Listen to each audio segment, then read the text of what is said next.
여러분 반갑습니다. 오늘도 하우스처치 화요예배 함께 해주신 여러분 진심으로 환영하고 축복합니다. 이 시간 함께 묵도하시고 사도신경으로 신앙고백 하시면서 오늘 예배를 시작하도록 하겠습니다.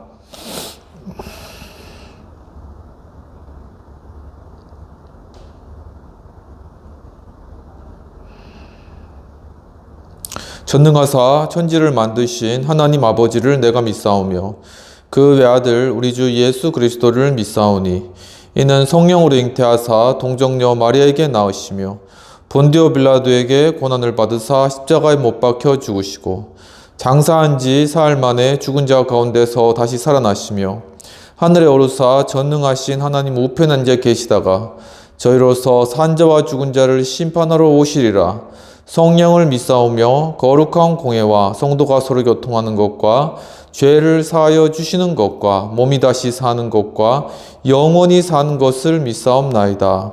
아멘. 찬송가 341장 함께 찬양하시겠습니다.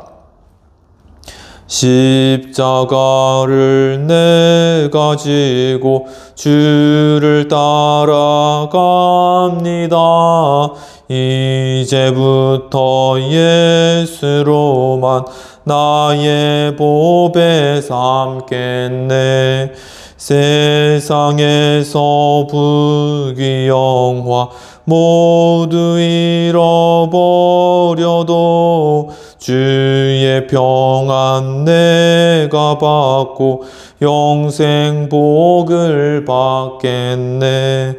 주도 곤욕 당했으니 나도 곤욕 당하리. 세상 사랑 간사하나 예수 진실합니다. 예수 나를 사랑하사 빛난 얼굴 보이면 원수들이 미워해도 염려할 것 없겠네. 내가 핍박당할 때에 주의 품에 안기고 세상 고초 당할수록 많은 위로 받겠네. 주가 주신 기쁨 외에 기뻐할 것 무엇냐. 주가 나를 사랑하니 기뻐할 것뿐일세. 아멘.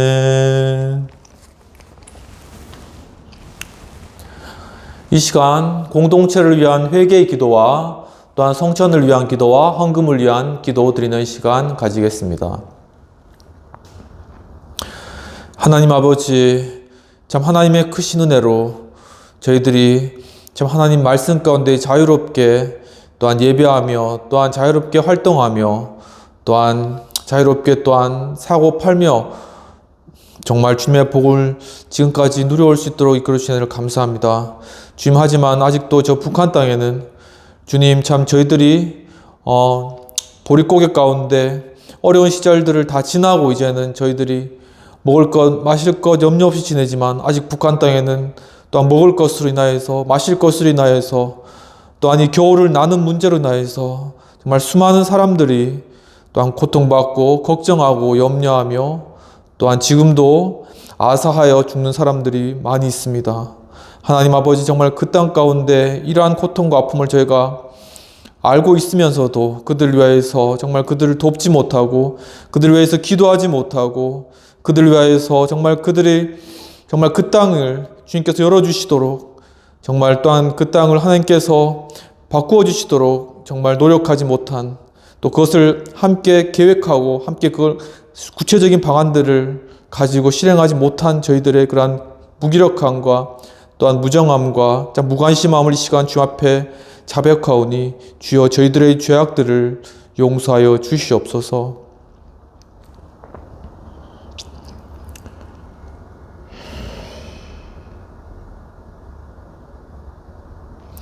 이 시간 예수 그리스도께서 우리의 죄악을 용서하십니다.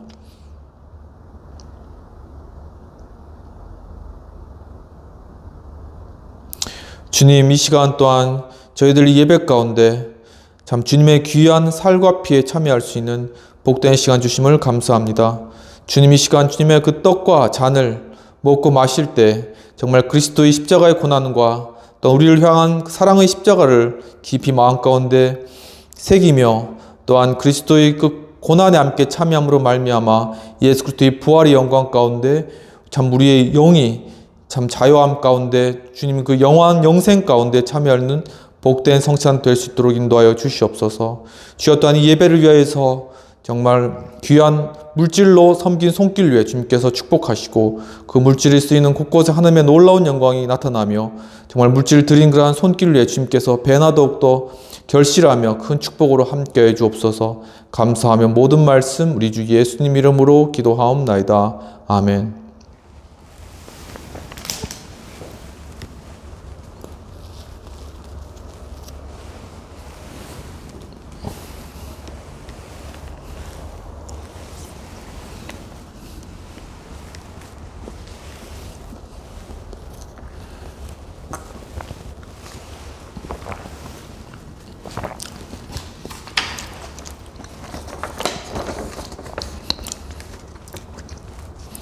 오직 예수님, 예수 그리스도의 은혜와 평강으로 예배 가운데 주님께서 함께 해주시기를 이 시간 간구하며 기도합니다. 이 시간 오늘 본문의 말씀 읽도록 하겠습니다. 오늘 본문은 역대하 15장 8에서 15절까지의 말씀이 되겠습니다. 아사가 이 말 곧 선지자 오데스의 예언을 듣고 마음을 강하게 하여 가증한 물건을 유다와 베냐민 온 땅에 제하고 또 에브라임 산지에서 빼앗은 성읍들에서 제하고 또 여호와의 낭실 앞 여호와의 단을 중수하고 또 유다와 베냐민 무리를 모으고 에브라임과 므낫세와 시므온 가운데서 나와서 저희 중에 우거하는 자를 모았으니 이는 이스라엘 사람들이 아사의 하나님 여호와께서 그와 함께 하심을 보고 아사에게로 돌아오는 자가 많았음이더라. 아사왕 15년에 3월에 저희가 예루살렘에 모이고 그날에 노력하여 온 물건 중에서 소 700과 양 7천으로 여호와께 제사를 드리고 또 마음을 다하고 성품을 다하여 열조의 하나님 여호와를 찾기로 언약하고 무릇 이스라엘 하나님 여호와를 찾지 아니하는 자는 대소남녀를 물어나고 죽이는 것이 마땅하다 하고 무리가 큰 소리로 부르며 피리와 나팔을 불어 여호와께 맹세하며 온 유다가 이 맹세를 기뻐한지라. 무리가 마음을 다하여 맹세하고 뜻을 다하여 여호와를 찾았으므로 여호와께서도 저희의 만난 바가 되시고 그 사방에 평안을 주셨더라. 오직 예수님 예수 그리스도의 은혜와 평강이 오늘 예배 가운데 있을지어다. 성삼위일체 하나님께 감사와 경배와 영광을 돌려드립니다. 오늘도 예수님을 전하는 시간입니다. 오늘 본문의 말씀은 역대하 15장 8에서 15절까지 말씀이 되겠습니다. 오늘 말씀의 제목은 아사 왕의 세 가지 개혁의 모습이 되겠습니다. 오늘 본문의 배경은 여로보암 왕 18년, 여로보암은 이스라엘과 유다로 갈라진 후에 이스라엘의 왕이 되겠습니다. 여로보암 왕 18년에 아비야, 즉 아비야는 유다 쪽 왕이 되겠습니다. 아비야의 3년 유다를 치리하는 그러한 통치 기간이 있었습니다. 그때 여로보암이 유다와 전쟁을 일으켰는데 유다 왕 아비야가 이스라엘 군대 앞에서 그리고 여로보암 앞에서 하나님의 소금 언약을 기억하라고 하며 이스라엘이 다윗 자손에게 하나님께서 그 이스라엘을 주셨다고 그렇게 하나님께서 언약하셨다라고 이야기를 하였습니다. 하지만 그들이 바로 이러한 언약을 버리고 이스라엘이 하나님을 배반하였고 또한 이스라엘이 아론 자손 그리고 레위 자손들을 쫓아내고 도리어 금송아지를 섬기며 그리고 우상 숭배를 하여 하나님을 떠났다고 그들의 죄를 질책하였습니다. 반면에 유다는 온전한 제사장으로 하나님께 예배드린다고 하였습니다. 이러한 상황 가운데서 이스라엘 왕 여로보암은 유다를 멸망시키기 위해서 복병을 두고 유다를 침략해 들어가는 상황입니다. 그때 유대의 그러한 제사장들이 나팔을 힘있게 불매 하나님께서 그 전쟁 가운데 개입하셔서 결국 유다 앞에서 그 많은 이스라엘 군대를 패하게 하시고, 그래서 유다는 다시금 베델 땅을 찾아오는 그러한 일들이 나타나게 된 것입니다. 그리고 그 이후에 아비야가 죽고 그 아들 아사가 왕이 되어서 10년 동안 평안하게 유다를 다스렸으며 또한 선과 정의를 행하였습니다. 또한 아사는 개혁을 행하여서 산당을 폐하고 주상을 회파하고 태양상을 파하는 그러한 개혁들을 행하였으며, 이러한 아사의 그러한 통치로 말미암아 그 땅은 평안해졌고, 또한 그 평안한 그러한 유다 땅 위에 아사가 성읍들을 건축하는 역사를 이루었습니다. 그런데 그러한 유다 땅을 보고 구스의 세라가 침략을 해 들어오게 됩니다. 그때 아사가 하나님 앞에 기도하며 정말 저 많은 군대를, 우리의 군대는 적지만 저 많은 군대를 놓고 하나님께서 능히 그들을 이기시게 하시겠다고 하나님 앞에 기도하자 이스라엘이 유다가 구스를 패하는, 그러니까 구스를 무찌르고 도리어 구스를 이기는 그러한 일들을 수행하게 된 것입니다. 그리고 하나님의 영이 또한 오데스의 아들 아사랴에게 임하여, 아사랴는 예언자죠. 그가 아사 왕에게 찾아와서 그 손을 강하게 하라고 이야기하면서 하나님께서 너에게 상급을 주시겠다 그렇게 이야기를 해줍니다. 그 말을 듣고 아사가 마음을 강하게 하고 또한 가증한 물건들을 제하면서 하나님의 단을 중수하는 역사를 이루었습니다. 그리고 또한 온 이스라엘로, 온 유다로 하나님 찾기로 하나님을 찾는 그러한 백성이 되기를 하나님과 언약한 그러한 일들을 하였고, 그 모든 일 이후에 그 땅이 평안을 얻게 되었습니다. 이와 같은 배경을 가지고 오늘 아사 왕의 세 가지 개혁 모습을 살펴보는 시간이 되겠습니다. 아사 왕의 세 가지 개혁 모습 중 첫 번째 모습은 마음을 강하게 하였다라는 것입니다. 본문 8절에서는 아사가 이 말 곧 선지자 오데스의 예언을 듣고 마음을 강하게 하여 가증한 물건을 유다와 베냐민 온 땅에서 제하고 또 에브라임 산지에서 빼앗은 성읍들에서 제하고 또 여호와의 낭실 앞 여호와의 단을 중수하고 라고 이야기를 하고 있습니다. 즉 아사는 선지자의 그러한 이야기를 듣고, 예언자 이야기를 듣고 용기를 가졌다라는 것입니다.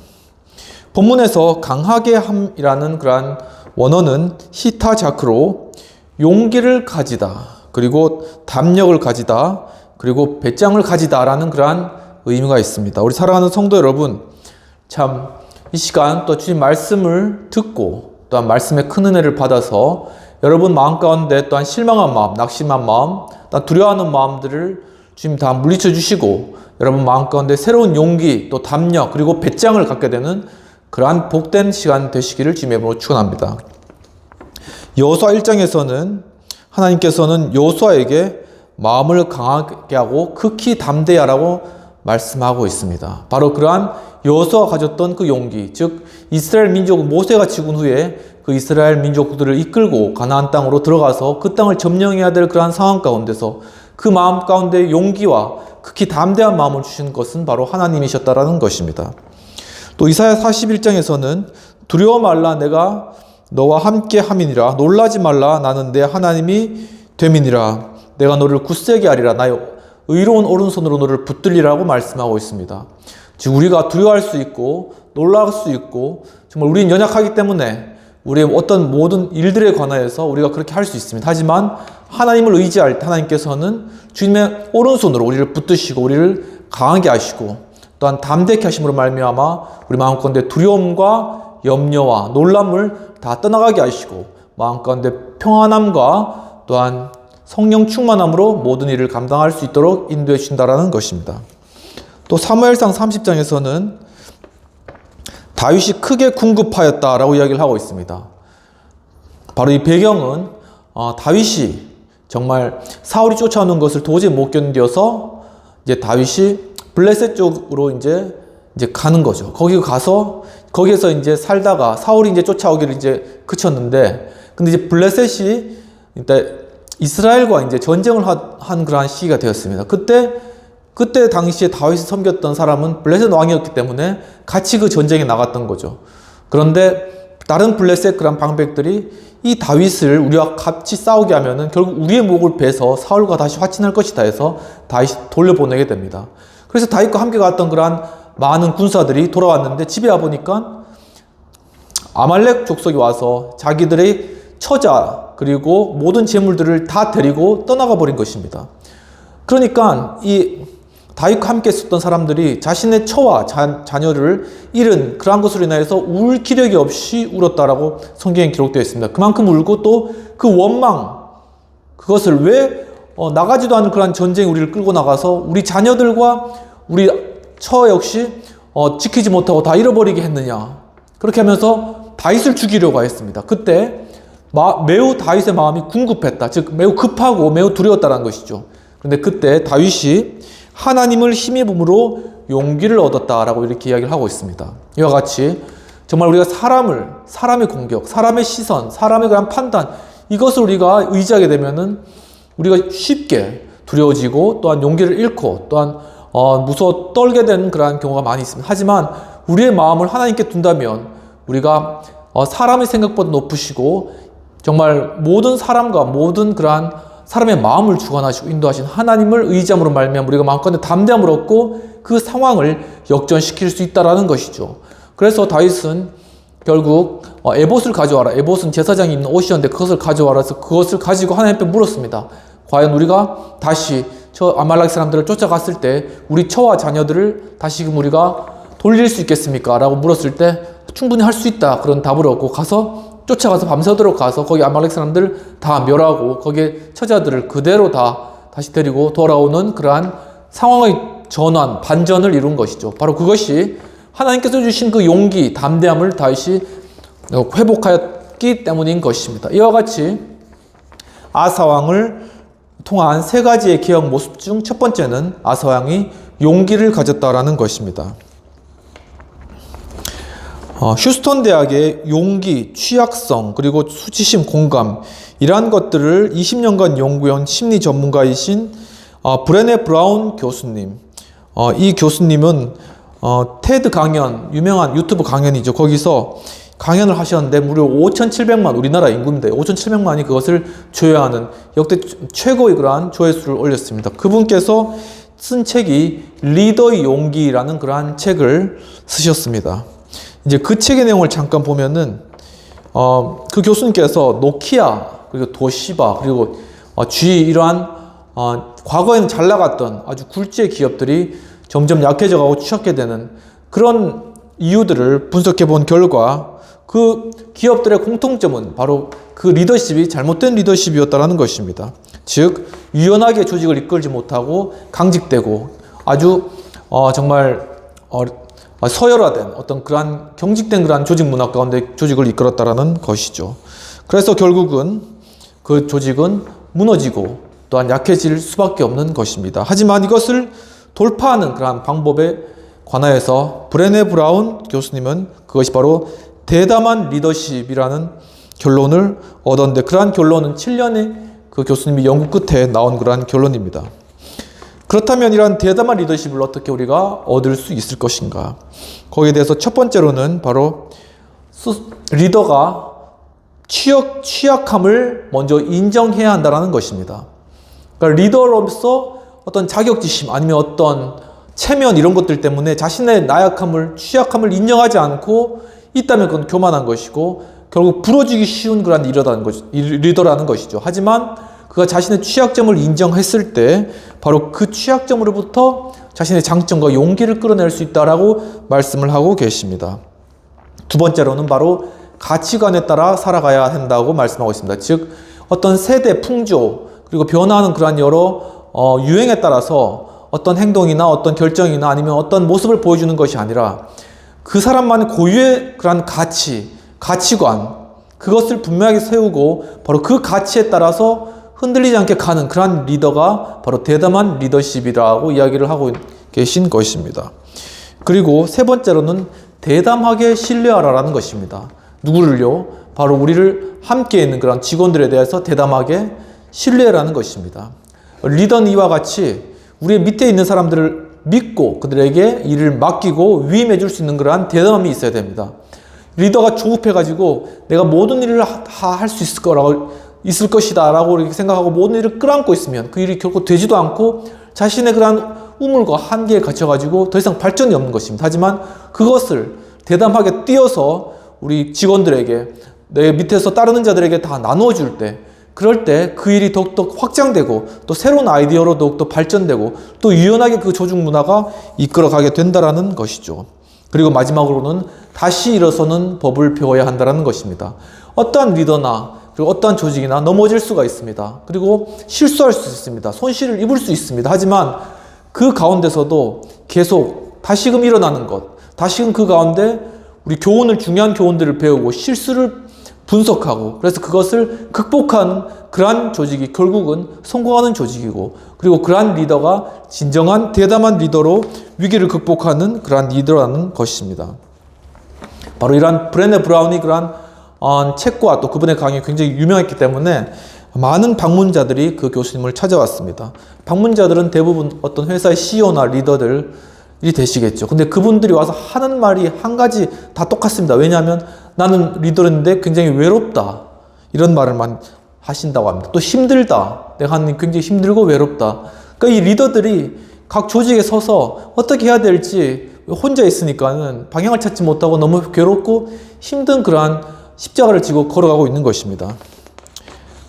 그렇게 힘든 그러한 이유가 무엇인가를 연구해 봤는데 그것의 중요한 이유가 뭐냐면은 세대 간의 다양성이 커졌기 때문이라는 것이 교수님의 진단입니다. 즉 지금 세대는 과거에도 그랬지만 점점 더 다양성을 인정해야 되는 그런 세대고 윗세대부터 아랫세대까지 너무나 생각이 많이 다른 MZ세대, 이렇게 밀레니엄 세대, 굉장히 세대가 많죠. 이런 다양화된 그러한 세대, 그리고 또한 함께 과학 문명이나 어떤 통신 기술들이 굉장히 발전하기 때문에 과거에는 그냥 한 세대라도 여러 세대라도 똑같은 생각을 가졌지만은 이제는 그 세대가 나눠줌으로 말미암아 생각이나 가치관이 완전히 많이 달라진다는 거죠. 그런데 그 다양성을 포용하고 나가기가 너무나 리더들이 힘들다라는 것입니다. 바로 그러한 것들을 우리가 생각해야 되고 바로 그러한 것들을 포용하기 위해서는 유연하고 또한 이렇게 대담하게 위임하며 또한 그 가운데서 배울 수 있는 그러한 바로 자신의 영향성을 인정하고 그 가운데 정말 이 조직을 정말 용기 있게 이끌어 나갈 수 있는 그런 리더가 필요하다는 것이죠. 그런 리더가 되기 위해서는 또한 교수님께서 충고하시는 것이 뭐냐면은 바로 불쾌한 평가들이 일단 멀리하라는 겁니다. 자신에 대해서 어떤 리더든지 거기에 대해서 비판하는 사람들이 있고 불평하는 사람들이 분명히 생깁니다. 그런데 그것을 귀를 기울이고 거기에 관심을 가지고 그것에 따라 가다 보면은 배가 산으로 간다는 거죠. 하지만 그것에 대해서는 잠시 멀리하고 일단 자신의 가치관에 따라서 쭉 그냥 밀고 나가면은 바로 거기서 이 조직이 다시금 활성화되고 또 그 가운데 성장할 수 있다라는 것입니다. 한 가지는 또한 이런 여러 다양한 그러한 세대 가운데 있을 때 바로 경청의 기술, 즉 그 여러 세대의 그런 다양한 의견들을 잘 듣는 것, 그것을 잘 듣고 그다음에 그것을 또한 참고 기다리면서 이것을 잘 해결해 나가는 것, 즉각적인 막 해결이나 이런 것이 아니라 그걸 일단 잘 듣고 그러면서 지금 우리 상황들 가운데 바꾸지 못하는 것도 있을 수 있잖아요. 그러니까 그런 것들을 참고 인내하면서 잘 끌어나가는 것, 이제 그런 것이 필요하다라고 이야기를 하고 계십니다. 즉 바로 성급하지 않아야 한다라고 말씀하고 있습니다. 바로 이러한 것들을 우리의 신앙 가운데 적용하였을 때 우리는 정말 하나님 앞에서 우리가 리더로 세워질 때 그 앞에서 막 어떤 것을 많이 하려고 그리고 성급하게 어떤 걸 이루려고 자신의 욕심과 계획에 따라서 그런 것들을 해야지 하나님께서 기뻐하실 것 같다는 그런 생각에서, 아니면 어떤 사실만 그 동기 밑바탕에는 내가 드러나고 싶다는 그런 동기가 있죠. 바로 그러한 상황 가운데서 그것을 다 내려놓고 잠잠하며 침묵하며 하나님 앞에서 그냥 기다리고 인내하는 그런 과정, 바로 그 가운데 정말 내 마음 가운데 정말 기뻐하는 것, 그리고 내 마음 가운데 하나님 주신 지혜, 이러한 것들을 통하여서 우리 마음이 회복되고, 그리고 참 그 가운데 참 용기를 우리가 얻게 되면 바로 그 가운데서 정말 문제들을 해결하고 사람들이 이끌 수 있는 그러한 힘을 얻게 된다는 것이죠. 근데 바로 이러한 과정 가운데 중요한 것이 바로 하나님의 말씀이라는 것입니다. 바로 우리가 말씀 안에 잠잠히 거하고 하나님의 그 가르침하에 그 아래에 우리가 잠잠히 거하면서 그 말씀을 듣고 묵상하며 기다릴 때 바로 그 말씀으로부터 주시는 그러한 인사이트, 바로 그것으로부터 주시는 깨달음, 그것이 진정 우리 마음 가운데 성령을 통하여서 용기와 힘을 주고 그 용기와 힘으로 우리 조직을 이끌고 대담한 리더십을 발휘할 수 있다는 것이죠. 이와 같이 아사 왕의 세 가지 개혁 모습 중에 첫 번째는 마음을 강하게 하였다라는 것입니다. 즉 용기를 가졌다라는 것이죠. 그렇다면 아사 왕의 개혁의 모습 세 가지 중에 두 번째는 가증한 물건을 온 땅에서 제하였다라는 것입니다. 본문 8절에서는 아사가 이 말 곧 선지자 오뎃의 예언을 듣고 마음을 강하게 하여 가증한 물건을 유다와 베냐민 온 땅에서 제하고 또 에브라임 산지에서 빼앗은 성읍들에서 제하고 또 여호와의 낭실 앞 여호와의 단을 중수하고라고 말씀하고 있습니다. 즉 우상을 제거하였다라는 것입니다. 본문에서 제거하다라는 것은 원어 웨이야 버르로 없애다, 그리고 벗다, 그리고 치우다라는 것입니다. 즉 마음 가운데 우상으로 우리가 우상단지로 들고 있었던 것들을 다 없애버리고 그것을 치우고 또 우상처럼 우리가 잊고 있었던 의지했던 것들을 벗어버리는 그러한 것들을 해야 된다는 것이죠. 이와 같이 아사 왕의 세 가지 기억 모습 중에 두 번째는 우상을 제거하였다는 것입니다. 역대상 16장에서 다윗은 만방의 모든 신은 헛된 것이니 하나님께서는 하늘에 계시며 온 땅을 창조하셨다고 말씀하고 있습니다. 즉 이 땅 가운데 이 땅을 창조하신 분은 바로 하나님이십니다. 그리고 다윗은 그것을 굳게 믿었고, 그리고 바로 이 땅 가운데 있는 모든 것은 바로 하나님의 창조물이라는 것이죠. 그래서 다윗이 섬겨야 할 대상은 하나님이시고, 그리고 다윗의 주변에 있는 모든 것은 하나님께서 창조하시기 때문에 자신이 섬겨야 될 대상이 아니라는 것이 다윗은 알고 있었다는 것입니다. 또한 마가복음 7장에서는 예수님께서 이사야의 말씀을 인용하시면서 사람의 계명으로 교훈을 삼아서 하나님을 헛되이 경배한다라고 이야기를 하고 있습니다. 즉 이 당시에 바리새인들은 하나님께서 주신 그러한 십계명과 그 말씀 중에는 부모를 공경하라는 그러한 말씀이 있습니다. 그런데 굉장히 이 유대인들 전통이 많습니다. 여러 율법이 많고. 근데 예를 들면 하나님께 드림이 되었다. 고르반, 그것을 원어로 고르반 그렇게 얘기하는데, 그렇게 이야기를 하면은 부모에게 드려야 될 것도 하나님께 드림이 되었다라고 하면서 안 드려도 된다니 뭐 이런 식으로의 그런 전통이 있었다고 합니다. 그래서 그것을 예수님은 지적하신 것이죠. 이와 같이 우리는 하나님의 본질적인 뜻, 즉 하나님을 사랑하고 이웃을 사랑하는 바로 그러한 하나님의 본질적인 것, 가장 중심적인 모티브 가운데 우리가 그것을 따라 살아야 되는데, 바로 그 격가지로 나온 그런 수많은 어떤 율법들, 이런 것들을 해야 된다, 말아야 된다, 이것을 뭐 어떻게 해야 된다, 이런 것들로 사람의 교훈을 계속 만들어가지고 그것이 도리어 자신을 옥매고 그것을 통해서 이제 자유롭게 하나님을 섬기지도 못하고 이웃을 섬기지도 못하는 그런 상태가 되어버린 것이 바로 예수님 당시에 그런 바리새인과 또한 사두개인들과 그 유대 땅의 그런 분위기였다는 것이죠. 바로 그 가운데 예수님께서는 과감하게 그 가운데 사람의 교훈은 헛된 것이며 온전히 하나님을 사랑하고 내 이웃을 사랑하는 그러한 참된 그러한 하나님 말씀을 따라야 된다라는 그러한 말씀을 또한 사람들에게 선포하면서 그 땅 가운데 개혁을 이루신 것입니다. 그리고 디모데전서 6장 10절에서는 바울이 디모데의 그러한 스승이었죠. 근데 디모데에게 여러 가지 많은 그러한 훈계를 했는데 그 중에 굉장히 중요한 훈계를 이렇게 했습니다. 돈을 사랑함이 일만하게 뿌리이다. 그것이 바로 사람을 미혹하여 근심으로 찌른다라는 그러한 교훈을 주었습니다. 바로 이 돈과 관련된 문제는 우리가 예수 그리스도인으로 그리스도의 자녀로 살아가는데 굉장히 중요한 그런 문제입니다. 그러니까 돈을 사랑하는 것, 돈에 집착하는 것, 그것은 바로 하나의 우상이고 만몬 우상이고 바로 현대의 그런 여러 소비주의적인 그런 문화. 그러니까 많은 돈이 있어야 될 것 같고 그것을 사용함으로 내한테 진정한 기쁨을 줄 것 같고 이러한 것이 하나의 소비주의적인 문화라는 것이죠. 그리고 그렇게 바로 이 땅의 그러한 소비주의적인 그러한 정신과 그러한 문화가 우리 잠재의식까지 우리를 학습시켰다는 것입니다. 그래서 백화점도 마치 어떤 종교단체와 같이 가서 사람들에게 이제 주차장부터 대접을 받고 올라가서 상품에 대해 좋은 설명을 듣고 그리고 그 상품을 이제 우러러 보는 거죠. 그러면서 그걸 사서 만족을 얻고 바로 이러한 것이 하나의 종교적인 행위와 같이 되어버렸다는 것입니다. 하지만 제임스 스미스 교수님은 바로 이러한 소비주의적인 문화 가운데서 우리가 벗어나기 위해서는 하나님 나라를 욕망하고 하나님께 드리는 예배를 욕망하면서 계속 바로 그것으로 나아갈 때 우리가 그런 것들부터 벗어날 수 있다라는 이야기를 하고 계십니다. 그런데 여기서 이제 항상 이 돈에 대한 그러한 가르침을 할 때 오해가 하기 쉬워서 늘 말씀드리는 것은 이 돈 자체는 가치 중립적이라는 것입니다. 돈은 우리의 그러한 경제 생활을 이루고 또한 물물 교환을 통해서 그래서 이제 물질을 분배하고 쉽게 그것을 우리가 교환할 수 있는 그런 수단인 것이죠.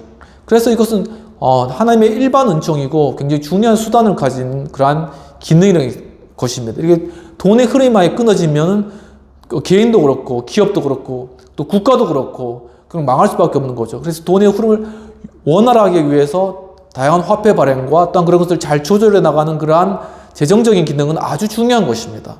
그렇기 때문에 가치 중립적인 돈에 대해서 우리가 그것을 잘 사용하고 잘 누리는 것은 하나님께서 주신 큰 축복입니다. 하지만 여기에서 중요한 것은 매이면 안 된다는 것이죠. 그것이 가장 최선이라고 생각하고 그것을 추구해 나가는 그러한 삶, 그것이 바로 우상이라고 말씀에서는 지적하고 있는 것입니다. 이와 같이 아사 왕의 세 가지 개혁 모습 중에 두 번째는 바로 우상을 제거하였다라는 것입니다. 이와 관련하여서 최근에 종교다원주의의 그러한 풍조가 많이 있는 것이 사실입니다. 이 종교다원주의라는 것에 대한 정의를 살펴보면 그리스도인의 유일성을 부정하는 것이라고 합니다. 이것과 관련해서 연신원, 그러니까 연세대학교 신학대학원 명예교수님인 김균진 교수님께서 피터 바이어 하우스 학회라는 학회가 있는데 독일에 계신 그런 학자님의 이름이시죠.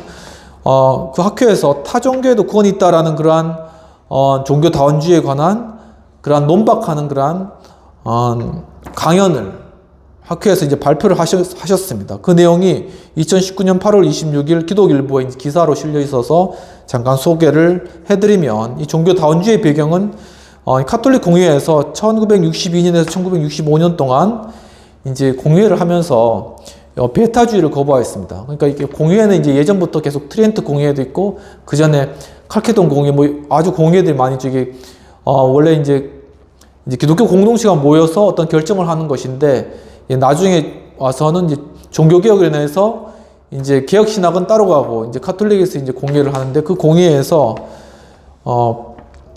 베타주의를 거부했다라고 얘기를 하시고 계십니다. 즉 이제 기독교가 원래 사람들이 굉장히 베타적인 의미를 많이 가집니다. 그 이미지를 많이 가집니다. 왜냐하면은 이제 오직 예수님만이 구원의 길이다 이렇게 이제 선포를 하니까 아니 종교가 다양하게 있지 않냐. 근데 왜 예수님만이 길이냐 이렇게 이제 하면서 그것이 기독교에서 가장 베타적으로 생각하는 그런 하나의 영역인 것이죠. 그런데 이제 반면 보면은 이제 기독교에서 이게 오직 예수님이 구원의 길이라고 이야기하는 이유는 뭐냐면은 예수님만이 인간이신 동시에 하나님이시기 때문에 죄가 없으시고 그렇기 때문에 우리 죄를 대신 짊어질 수 있는 하나님이시며 인간이신 유일하신 분이다. 이렇게 이제 기독교에서 인정하고 있기 때문에 오직 예수 그리스도만이 길이고 그리고 이제 그 예수 그리스도를 믿을 때 구원을 얻는다라고 이제 이야기하는데 그것이 이제 타 종교나 타 문화권에서는 그것이 베타적으로 보이는 것인데 그것을 바로 베타주의라고 합니다. 근데 이 베타주의가 강하다 보니까는 이제 카톨릭에서 이 베타주의에 대해서 이제 거부하면서 이제 다양한 구원의 길을 제시를 한 것이죠. 그래서 이제 개신교에서는 예를 들면 폴 틸리와 같은 그러한 분들이 이제 이 종교다원주의를 인정한 분들이고, 카톨릭에서는 칼 라너 같은 그러한 분들이 계신다고 합니다. 그리고 1990년 1월 15일 날 WCC 세계 교회 협의회죠. 거기서 이제 바하르 선언으로 하나님의 구원 능력과 활동은 제한할 수 없다라고 얘기를 했는데, 뭐냐면은 하나님께서는 뭐 기독교, 불교, 뭐 이슬람 여러 가지 많은 종교가 있지만 이제 여러 군데서 다 활동하셔가지고 사람들을 다양한 방법으로 구원할 수 있다. 굉장히 이제 이렇게 좋은 이야기로 이제 비춰집니다. 그런데 김균인 교수님 뭐냐면은 이제 그 배후에는 포스트 모더니즘이라는 게 있다라는 것입니다. 그러니까 우리가 좋게 보이는데, 근데 내가 내 기독교 신앙을 가지고 이것이 구원의 길이야라고 강력하게 주장하고 나가는 그것이 올바른 신앙의 길이지만은 이제 다양성을 인정하고 절대적인 진리가 없다는 이러한 포스트 모더니즘적인 그런 풍조가 강하게 이 21세기 후반, 21세기 이때 영향을 미쳐가지고 바로 그 오직 예수, 바로 그리고 그리스도의 배타성, 이것을 흐려놓게 되었다라는 그러한 김균진 교수님의 진단이신 것이죠. 그래서 거기에 대한 근거로서 미셸 푸코의 그런 이야기를 듭니다. 굉장히 유명한 철학자죠. 굉장히 많은 사람들이 또 따르는 그런 철학자고, 근데 이제 하시는 말씀이 미셸 푸코는 절대적인 도덕, 윤리, 윤리는 없다, 세상에. 근데 절대적인 윤리와 도덕을 주장하는 그러한 입장은 지배계층의 지배수단으로 사용하기 위해서이다 라고 이제 주장을 하였다라는 것입니다. 즉, 기독교가 예수 그리스도를 믿고 오직 여기에만 길이 있다라고 주장하는 것은 바로 이것을 통하여서 어떤 통치체제나 어떤 기득권 세력이나 자본가 계층을 옹호하기 위해서, 그리고 그 체제를 유지하기 위해서 바로 이 배타성을 기독교가 주장한다는 것이죠. 굉장히 설득력 있고 굉장히 사람들에게 호응이 많이 주는 그러한 주장이었습니다. 그런데 그 결과는 뭐냐면은, 그렇기 때문에 이제 더 이상 복음을 전파할 필요가 없다. 왜냐하면 복음의 핵심은 오직 예수 그리스도, 하나님이시며 인간이신 그분을 통해서 구원을 얻을 수 있다는 것이 복음의 핵심인데, 여러 다른 것들로 통해서도 구원을 얻을 수 있다 하니, 또 인간의 선행으로도 구원을 얻을 수 있다고 하니 더 이상은 복음 전할 필요가 없는 것입니다. 즉 예수 그리스도의 절대성을 희석시키는 그러한 것이죠. 바로 이러한 상황에 관해서 이제 피터 바이어 하우스의 교수님, 바로 이 학회의 중요한 그런 교수님이신데, 이 학회에 이제 창시하시는 분이시죠. 이분의 그런 말을 빌려서 이야기합니다. 바로 인간의 구원을 위해서는 그리스도의 피와 살의 인격적인 연합이 있어야 된다라고 이야기를 하고 있습니다. 물론 우리가 여러 다른 종교나 타종교나 아니면 도덕, 윤리를 통해서 선한 길, 그리고 바른 길, 좋은 길이 많이 제시될 수가 있습니다. 하지만 그런 부분들은 절대적인 어떤 하나님의 기준으로 보았을 때는 한계가 있다는 것입니다. 그런데 바로 그 하나님께서는 바로 그러한 한계 있는 인간에게 구원의 길을 제시해 주시기 위해서 예수 그리스도 그분을 이 땅 가운데 보내주셨고, 그래서 이제는 이 땅 가운데 계신 하나님이시며 인간이신 그 예수 그리스도의 그 인격적 면이 뭐냐면은 그분의 살과 피를 먹는 것입니다. 그러니까 많은 분들이 이해를 잘 못하실 텐데, 바로 이 것 때문에 예수님 당시에 많은 사람들이 예수님을 떠나갔어요. 예수님께서 내 살을 먹지 아니하고 내 피를 마시지 않으면 이 사람은 구원을 얻을 수 없다 말씀하셨는데, 많은 사람들이 어떻게 네가 네 살을 주고 네 피를 주어서 우리에게 먹게 하겠느냐, 그렇게 이제 하면서 많은 사람들이 떠나간 거죠, 예수님을. 근데 그 비밀이 언제 밝혀졌냐면 바로 십자가에서 밝혀졌습니다. 즉 십자가에서 예수님께서 우리를 대신해서 십자가에 못 박혀 죽으시고 그 살과 또 살을 찢기셨죠. 손과 발에 못이 박히시고 또 이제 죽으시고 난 뒤에 옆구리에 창이 찔려가지고 그 살이 찢기셨습니다. 그리고 예수님께서 손과 발에 못이 박혔으므로 말미암아 또 머리에 면류관 가시면류관을 쓰셔서 머리와 손과 발에서 피가 흐르셨습니다. 그리고 또한 옆구리를 나중에 창으로 찔리셨기 때문에 옆구리에서 물과 피가 쏟아졌습니다. 바로 그러한 물과 피이란 것, 하나님의 그 성육신하신 하나님이신 예수 그리스도, 그분의 살과 피가 이 땅 가운데 뿌려진 것이죠. 바로 그 살과 피, 그분의 십자가의 희생, 그것과 연합되어야지 바로 신의 성품에 참여할 수 있는, 바로 그러한 존재로 인간이 구원을 얻을 수 있다라는, 바로 그러한 그리스도와의 연합, 그것을 바로 유일한 구원의 유일성으로 기독교가 주장하고 있고, 바로 그러한 유일성에 비추어 볼 때 이 종교다원주의가 진리에 벗어나 있다, 그렇게 주장을 하시는 것입니다. 물론 이제 이분께서도 그렇지만 이제 타 종교, 그리고 타 어떤 도덕 윤리, 어떤 다른 철학을 가진 분들의 그분의 신념을 인정해야 된다고 이야기하고 계십니다. 그분의 신념은 인정하고 존중해줘야 된다. 헌법상에도 종교의 제도가 있지 않습니까? 존중해줘야 된다. 하지만 그렇게 존중해주는 것, 그 신념을 인정해주는 것과 우리가 믿는 예수 그리스도, 복음 진리를 우리가 고수하고 그 진리를 우리가 믿는 것과는 다른 그러한 문제라는 것이죠. 그래서 바로 이러한 어떤 인격적 연합은 우리가 매일, 오늘 예배도 처음에 드렸지만 성찬을 통해서 이루어집니다. 주님의 살을 먹고 주님의 피를 마시는 그런 행위, 즉 빵을 띠고 그리고 포도즙을 마시는 그러한 행위를 통하여서 우리가 그리스도와 연합되는, 그것을 통해서 우리가 결국은 예수 그리스도를 통해서 구원 얻고 하나님 나라에 들어가는 바로 그러한 행위로서 성찬이 이루어지고 있는 것이죠. 이와 같이 아사왕의 세 가지 개혁 모습 중에 두 번째는 바로 우상을 제거하였다라는 것입니다.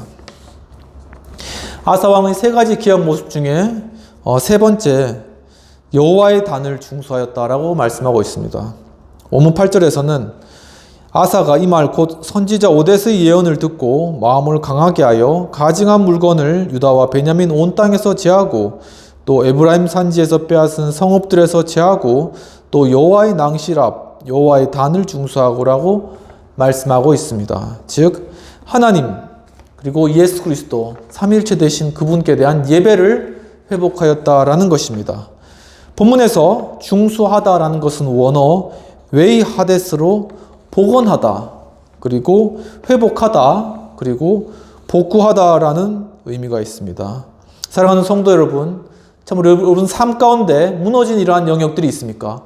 하나님을 섬겨나가는 데 있어서 여러분 삶의 한켠에 무너진 그러한 성읍들이 있습니까? 이 시간 주님 말씀 가운데, 예배 가운데 함께하면서 이러한 무너진 이러한 예배의 단을 수축하고 그것을 복구하고 그것을 회복하고 복원하는, 그래서 다시금 하나님 앞에 우리 예배가 회복되는 그러한 복된 시간 되시기를 주님의 이름으로 축원합니다. 역대하 29장에서는 히스기야는 아하스 곧 자기 아버지 버린 성전의 기구들을 다 정돈하고 하나님께 예배를 드렸다라고 이야기를 하고 있습니다. 히스기야의 아버지인 아하스는 여호와의 성전 위에다가 우상을 많이 지었죠. 그리고 여러 군데 산당도 많이 짓고 그러면서 우상 숭배를 많이 하였습니다. 그래서 그 땅이 완전히 거의 이제 멸망되다시피 그렇게 거의 거의 이제 황량하게 돼버린 것이죠. 그 땅이.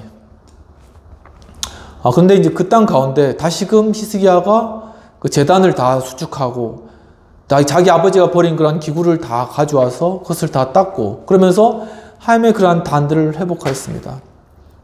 이것은 정말 우리의 삶 가운데서도 마찬가지입니다. 우리의 부모님들, 또한 우리의 그러한 위에 계셨던 그런 분들, 그분들의 삶 가운데 그분들이 존경할 만하고 그분들을 따라가야 될 그런 부분도 많이 있지만은 또한 그분들 삶 가운데 또 무너진 그러한 부분들, 그것 때문에 또한 지금 내가 영향을 받는 그러한 부분들도 많이 있을 것이라고 생각됩니다.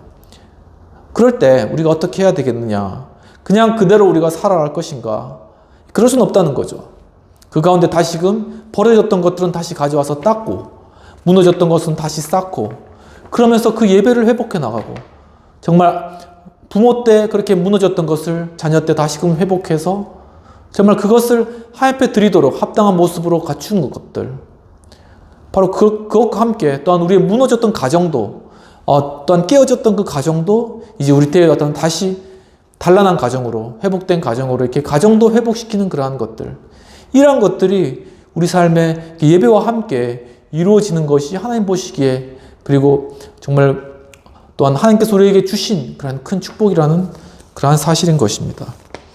마가복음 11장에서는 예수님께서 성전에 들어가십니다. 예루살렘 성전에 들어가셔서 쭉 보셨는데 여러 매매하는 사람들, 돈 바꾸는 사람들도 많이 있고, 환정상들, 그리고 양이나 비둘기 같은 거 파는 사람들, 왜냐하면 그 제물로 드려야 되기 때문에 그것으로 막 난리인 거예요. 막 시장통인 거예요. 거기서 막 하고, 막 새들은 날아다니고 양들은 울고 막, 그러니까 거기는 정말 하나님의 전이라고 하지만 사실은 시장통이고, 시장이 나쁘다는 건 아니겠지만 거기는 도저히 기도할 수 없는 곳이 되었다는 것이죠. 그래서 예수님께서 그것을 이렇게 노끈으로 채찍을 만드셔서 다 내보냈습니다. 나가라, 나가라, 다. 그리고 환전상 돈 바꾸는 거 다 엎으셨어요. 그리고 이제 성전을 정화하셨다라고 성경에 나와 있는데, 그럼 하신 말씀이 내 집은 기도하는 집이다라고 말씀하셨습니다. 이것이 바로 우리의 마음입니다. 우리의 마음이 과연 무엇으로 가득 차 있는가? 중요한 건 뭐냐면 마음이 분열되고 갈라져서는 안 된다는 것입니다. 예를 들면 우리가 어떤 걸 사고 팔거나 장사하거나 사업할 수도 있습니다. 그리고 어떨 땐 기도할 수도 있고, 어떨 땐 사람을 만날 수 있습니다. 하지만 중요한 거는 그 가운데 내 마음이 단정되고, 또 하나님 앞에서 내 마음이 떳떳하고, 그러면서 한 가지 일 만나는 사람, 내 사업, 이 한 가지 일에 집중하면서 그렇게 평안하고 모든 것이 정돈된 상태에서 우리의 삶을 살아가는 것이 하나님께서 우리에게 본래적으로 주신 그러한 삶인 것이죠. 그런데 그것이 어지러져 있다는 것은 무엇을 의미하냐면은 우리 삶 가운데 엔트로피가 증가했다는 것입니다. 연력학 제2법칙에 보면은 바로 모든 정돈되어 있던 그런 에너지가 결국은 무질서의 에너지로 바뀌어지고, 바로 그것이 엔트로피 증가의 그런 현상을 나타난다고 이야기하고 있습니다. 그러니까 우리 마음 가운데 점점 정돈되어 있던 것들이 무질서하게 되고 계속적으로 이렇게 정말 복잡하게 됨으로 말미암아 이 가운데 더 이상 하나님께 예배하거나 기도할 수 없는 그런 상태가 되어버린 것이죠. 하지만 자연 물리에서는 엔트로피가 거꾸로 가진 않습니다. 하지만 우리 인간에게는 바로 엔트로피를 돌려서 신트로피로 바꾸어가는, 다시금 우리를 정돈시켜 나가는 그러한 것을 하나님께서 우리에게 주셨습니다. 그렇기 때문에 우리가 바로 그런 하나님의 그 능력으로, 하나님 말씀으로, 정말 하나님 도우심으로 우리 자신을 다시금 정돈해 나간다. 다시금 우리 에너지를 정돈해 나갈 수 있다는 것입니다. 우리의 이 몸이 항상 이렇게 있잖아요. 그런데 만약에 우리 몸이 그렇게 항상성, 그러니까 계속 무질서가 질서로 바뀌어지는 현상이 일어나지 않는다면 우리 몸은 다 썩어버리고, 다 없어져 버리고, 쉽게 병들어버리고, 다 사라져 버릴 것입니다. 그렇지만 하나님께서 우리에게 그것을 항상 다시금 돌아오고 다시금 정리될 수 있는 마음으로 주셨습니다. 이와 같이 우리의 마음도 그렇게 정돈되기 위해서는 계속 주기적으로 말씀을 보며 기도하고 예배하며, 그러므로 우리의 마음을 점점 더 정돈해 나가야 된다는 것을 오늘 말씀 가운데 보여주고 계신 것이죠. 또한 요한복음 4장에서는 예수님께서 사마리아 여인들에게 하나님은 영이시니 예배하는 자가 진정과 신령으로 예배할지니라. 바로 이렇게 하나님께서는 진정과 신령으로 예배하는 자를 찾으신다라고 말씀하고 계십니다.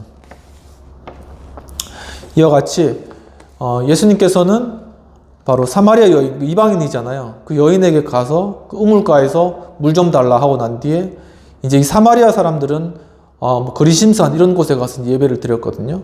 그리고 유다 사람들은 또 예루살렘 가서 이제 예배를 드렸고, 바로 그렇게 이제 장소적인 측면으로 계속 이렇게 생각을 했어요. 근데 그것이 아니라 이제는 예수님께서는 중요한 건 어느 장소가 중요한 것이 아니다. 중요한 것은 바로 너희들의 마음이다. 너희들의 마음에 정말 하나님을 신령과 진정으로 예배하는 그러한 것을 하나님께서는 기뻐하신다 라고 말씀하고 있습니다. 그래서 아브라함 헤셜, 유명한 그러한 유대인 학자 아브라함 헤셜은 우리 어떤 장소에 관한 그러한 것들보다 더 중요한 건 우리 시간을 거룩하게 하는 것이 중요하다라는 것 이야기를 하고 있습니다. 물론 유대인 관점 입장에서는 안식이라는 날을 거룩히 하는 것이 안식일 하나님께서 7일째 창조하신 하나의 창조물이라고 이야기를 하고 있는데 우리 개신교에서는 우리 개혁교에서는 바로 이러한 하나님께 드려진 주일 이 날을 거룩하게 하고 또 그 주일을 지켜나가며 주 앞에 예배드리는 그러한 시간으로 잘 보내는 것 그것이 우리가 어떤 장소에 어떤 거룩한 곳에 가는 것보다 더 중요한 의미가 있다는 것이죠. 이와 같이 아사 왕의 세 가지 개혁 모습 중에 세 번째는 하나님께 대한 예배를 회복되었다. 즉 바로 삼위일체 되신 하나님, 예수님, 성령님에 대한 예배를 회복해야 된다라는 것입니다. 바로 이런 개혁교회 예배 그것의 특성에 관해 가지고 2011년 10월 5일 날 이성호 교수님께서 이제 코람데오닷컴이라는 그러한 인터넷 사이트의 기획 기사로 이제 등재하신 그러한 내용들이 있습니다. 이성호 교수님은 고려신학대학원의 교수님이신데 그 내용들을 잠깐 살펴보면은 우리 개혁파 예배는 역사적으로 오랜 그러한 과정을 겪고 오고 있습니다. 이제 역사적으로 보면은 이 교회가 로마 제국에 의해서 이제 국교화되고 난 뒤에 이제 공교회로 세워졌다가 동방교회, 서방교회를 갈라지게 되는 것이죠. 동방교회는 그리스 종교로 가고 서방교회는 이제 그 가운데 이제 교황이 세워지고 그러면서 이제 서방교회가 이렇게 발전되게 이제 되는 것인데 그런데 이제 그 가운데서 이제 종교개혁자들이 중간에 나타나서 그 서방교회에 있었던 어떤 예배의 잘못된 부분들은 개혁해 나갔다라고 이야기를 하고 있습니다. 그러면서 그 예배의 공교회성, 그러니까 이 예배를 드리는 것은 어떤 하나의 개개인이 드리는 것이지만 바로 그 예배는 우리 전 우주적인 이 교회가 하나님 앞에 드리는 그러한 예배다라는 그런 공교회성이 계속적으로 지금도 우리 개혁교회 가운데 유지되고 있다라고 이야기를 하고 계십니다. 이 개혁교회 예배를 또한 특징을 살펴보기 위해서 로마 가톨릭 교회와 비교해 볼 필요가 있는데 로마 가톨릭 교회는 이제 칠성사를 중심으로 합니다. 세례, 처음에 이제 세례 유아세례 같은 걸 주는 거죠. 그리고 성찬, 이제 성찬은 우리가 개혁교회에서도 이제 하고 있는 그런 내용입니다. 그리고 견진성사는 이제 이렇게 유아세례를 주었지만 이제 성인이 되어서 이제 신앙을 고백하고 이제 그 교회의 정식 일원으로 되는 그러한 성사죠. 그리고 홀례성사는 뭐 다시 결혼식, 그리고 고백성사, 이건 이제 죄를 고백하는 것. 교회에서 이제 사제에게 그런 죄를 고백하죠. 그리고 서품성사, 그러니까 뭐 사제로서 이렇게 안수받는 것, 그리고 종부성사, 마지막에 그렇게 드리는 장례로 드리는 걸로 알고 있습니다. 이러한 칠성사에 대해서 드리고 굉장히 그 과정이나 그 모든 그런 의식이 깁니다. 한 2시간 이렇게 되면서 그런데 이제 주로 이제 보는 예배였고 이제 중요한 건 사제가 중심이 되어서 드리는 그런 예배였습니다. 그리고 라틴어로 예전에 진행되었고 그것이 이제 종교개혁으로 오면서 이제 설교 중심의 예배로 바뀌었습니다. 의식 중심에서 이제 설교를 통해서 말씀을 가르치는 그런 중심으로 이 개혁교회 예배가 그렇게 이제 변천이 되었습니다. 그러면서 이제 예전에는 보는 예배 앞에서 어떻게 사제들의 예배를 집례하는 걸 보는 예배라면은 이제 개혁교회에서는 그걸 듣는 예배, 말씀을 듣고 또 찬양을 듣는 그런 듣는 예배로 바뀌어졌더라는 것이죠. 그리고 이제 중요한 건 이제 화채설 부분인데 이제 성찬을 할 때 가톨릭에서는 이제 떡만 주죠. 왜냐하면 떡 안에 피도 같이 있다고 보고 화채설을 믿기 때문에 실제로 그것이 사제의 안수에 따라서 예수 그리스도의 몸과 피가 된다고 생각하는 것입니다. 그렇기 때문에 이 잔을 흘리면은 안 되잖아요. 그래서 잔은 사제만 마시고 떡만 주는데 이제 개혁교회에서는 그 성찬 자체가 예수 그리스도의 십자가에 달리신 죽으심과 부활을 기념한다. 그것을 기념한다라고 하는 의미를 가지고 있기 때문에 잔과 떡을 다 같이 받게 되는 그러한 부분들은 참 개혁교회의 축복인 것 같습니다. 그래서 바로 이러한 어떤 성직자 중심의 예배에서 회중 중심의 예배로 또한 바뀌었고 또한 이제 모국어로 라틴어가 아니라 모국어로 또 이렇게 변형되었고 모국어로 직접 자기들의 나라의 말로 설교를 들을 수 있고 또한 성경을 읽을 수 있게 되었고 그러면서 이제 점점 더 예배가 단순화되어져 갔다는 것이죠. 이제 그래서 이제 물론 지금도 이제 가톨릭에서는 많은 이제 성경적인 그런 요소가 많이 들어서 설교를 또 막 하시죠. 이제 이제 그런 부분들이 이제 변화가 이제 있었습니다. 그래서 이제 말씀을 이제 정리하도록 하겠습니다. 아사 왕의 세 가지 개혁 모습과 관련되어서 첫 번째는 마음을 강하게 한다. 즉, 용기를 가졌다라는 것입니다. 두 번째로는 가증한 물건을 제하였다. 즉, 우상을 제거하였다라는 것입니다. 마지막으로는 하나님의 단을 중수했다. 즉, 하나님, 즉 예수 그리스도에 대한 그런 예배를 회복하였다라는 의미입니다. 정말 이와 같이 지금 정말 이러한 리더십, 아사 왕과 같은 리더십이 많이 필요한 그러한 시대가 아닌가라는 생각이 듭니다. 특히나 이스라엘과 하마스 간의 그런 전쟁, 그리고 여러 우크라이나와 러시아의 전쟁, 수많은 사람들이 지금 목숨을 잃어가고 있죠.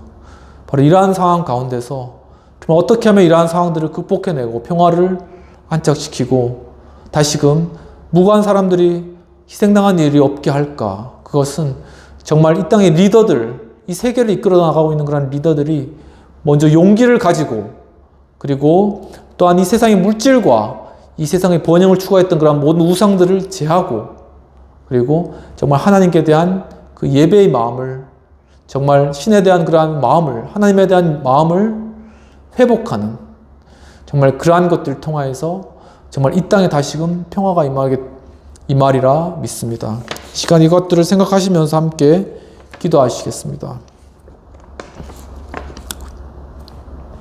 하나님 아버지, 오늘 저희 또한 아사 왕의 그러한 개혁의 그러한 모습들을 볼 수 있도록 이끌어 주시는 걸 감사합니다. 주님, 아사 왕뿐만 아니라 지금 저희들의 삶에도 이러한 개혁이 필요합니다. 주여, 정말 저희들에게 용기를 주시옵소서. 주님, 저희들에게 담대함을 주시옵소서. 그리고 제 마음 가운데 정말 많은 그러한 우리 마음을 빼앗아갔던 그러한 우상들을 주님 다 제하고 우리 마음을 단순하고 거룩하게 주님 바꾸어 주시옵소서. 좀 그것을 통하여서 우리 삶 가운데 무너진 영역을 다시금 세우고 하나님 앞에 드리는 그러한 예배가 정말 또한 예수 그리스도께 올려드리는 그러한 예배가 회복될 수 있도록 저희 삶을 이끌어 주시기를 간절히 간구하옵나이다. 또한 그러한 것들을 통하여서 이 땅에 있는 지도자들도 정말 온전하게 아사왕과 같이 정말 이 땅을 회복시키고 정말 개혁해 나가며 정말 온전히 정말 하나님께 대한 예배를 회복하고 정말 담대하게 이 땅 가운데 평화를 이룰 수 있는 그러한 리더로서 정말 이 나라의 지도자와 대통령과 지도자와 이 세계 가운데 정말 지도자들에게 좀 함께 하시고 속히 이러한 분쟁과 아픔이 종식될 수 있도록 주님께서 도와주시고 함께해 주시옵소서. 하나님 아버지시여, 또한 참으로 지금 또 암으로, 또 여러 질병으로, 또한 여러 정신적인 괴로움으로, 또한 여러 직업적인 문제로 사람과의 관계 가운데 가정의 문제, 또한 학업의 문제, 이러한 여러 문제들, 경제적인 어려움들, 이러한 것들 가운데 생활하고 계신 많은 분들이 있습니다. 하나님 아버지, 주님께서 함께 하셔서 그들의 삶 가운데 찾아와 주시고 그들의 삶 가운데 이러한 무너진 영역들이 다시 회복되게 하시고, 무너진 건강들이 다시 회복되게 하시고, 무너진 가정들이 다시 회복되게 하시고, 또 무너진 관계들이 다시 회복되게 하시고, 모든 회복과 치유와 하나님께서 다시 소성케 하는 놀라운 역사가 정말 우리 함께하는 모든 분들에게 임할 수 있도록 주님 인도하여 주시옵소서. 이 시간 예수 그리스도의 크신 은혜와 하나님의 놀라우신 사랑과 성령님의 감화감동 역사하심이 아사왕과 같이 정말 하나님 앞에 정말 주님 주신 용기로 말미암아 담대하게 모든 우상을 또한 제거하고 하나님께 예배드리고 주님께 우리의 무너진 영역들을 회복하기를 원하는 우리 행복한 교회, 그리고 하우스 처치, 그리고 여의도 신우의 모든 우리 성도님들과 회원님들 위해 지금부터 영원까지 함께 하실지어다. 아멘. 오늘도 예배 가운데 참여해 주신 여러분 진심으로 감사드립니다. 정말 주님 주신 용기로 담대하게 여러분 앞에 이런 문제가 있을지라도 주님 그것을 기도하며 나가면 능히 승리할 수 있습니다. 정말 담대하게 나가서 여러분 참 그리스도의 능력으로 승리하는 그러한 한 주 또 되시기를 주님으로 축원합니다. 감사합니다.